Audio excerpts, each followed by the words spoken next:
Hi, hello. This is Dan from BPMS Software with a new tutorial regarding sending blank test report forms together with your notification letters.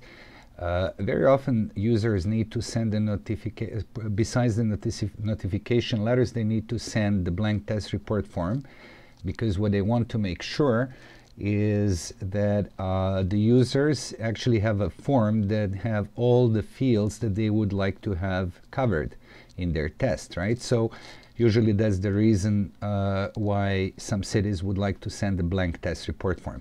The blank test report form actually has information about the facility and some basic information about the devices, serial number, type of device, make, model, and all that. So let me show you how to do this. Right now here I open the reminder with that shows that there is two do test letters, and I think it's actually one letter with two devices. So right now I'm not actually using the blank test report form, but I'll show you how to. So from the switchboard we go to Documents and we go to Letters, and we would select the first letter because that's the letter that we would definitely like to use to also send a blank test report with. So in order to do that, we will select a letter and we will go to Letter Options, and now we can look here in the lower part of this form. We have a field where we can put a check mark to print form. I'm going to undo the print mailing labels because this is important right now. So I'm going to pick the form. In BPMS, this is the form that you should use, TR Forms. This document can be edited, so you can certainly put some information that you care about, but most users find this document actually really be extensive with the set of information it provides to user, right? So in order to edit this document, you can click here. It says Edit Form Content.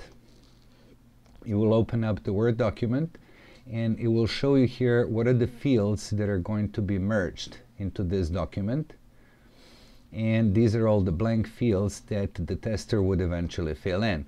So I can toggle this data here. I blurred it a little bit, although it's not real data, it's dummy data. When you're editing this document, it just shows you how the merged data is going to look like.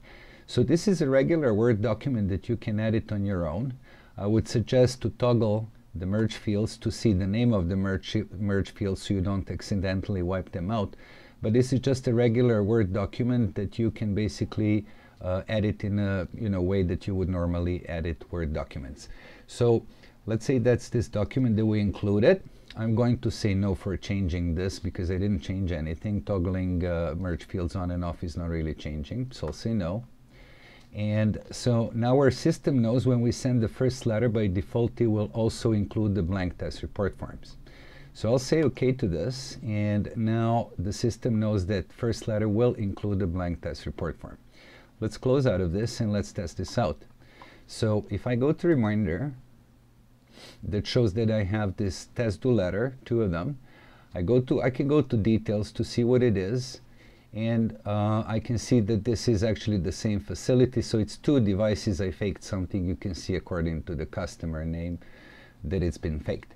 So I hit close on this and I go to Prepare, and as you notice here under the output options, the print letter is checked, and print the test report form for each assembly is also checked because that's what we set in the customizing section, right? So you can hit print directly, and the printer would ask, actually you will be prompted on the screen to feed the printer with blank paper, and also if you have test report forms, depending how you edited your form, you can even feed the printer with pre-printed form, and actually just have the blanks on the TR Forms document, right? So only the fields that you would use. So that's another possibility. But I'll hit Preview here. And this is just telling you, in order to print all the, let's say there were hundreds of these, and basically each time the printer prints a page, you want to print another record, then you will have to use Merge to Printer.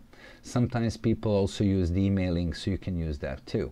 This is just to confirm that we acknowledge this. And so here is our letter.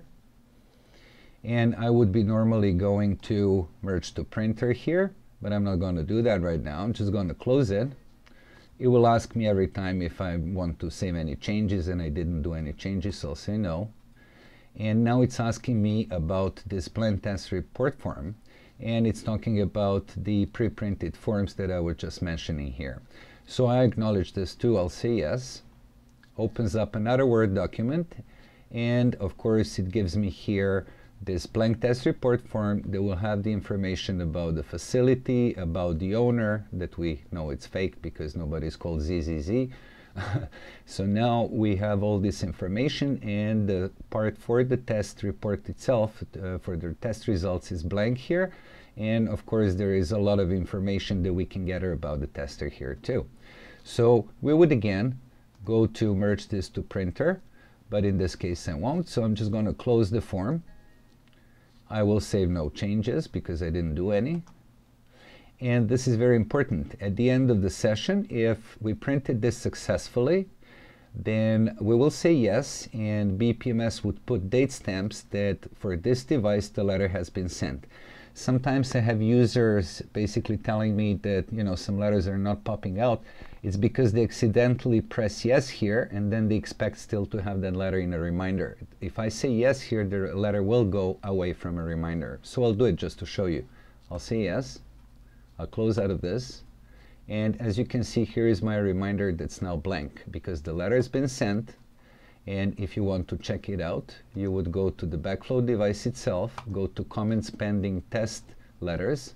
Of course, sometimes you will have to go and search for the device that you care about, but I have only 2, so it popped in right away. And today is the 21st December 2012. And so basically this device is now, we're waiting actually for the response for this device, which is due 20th January 2013. So this is how you go about sending the first notification letter, including the blank test report form. Signing off, Dan from BPMS Software.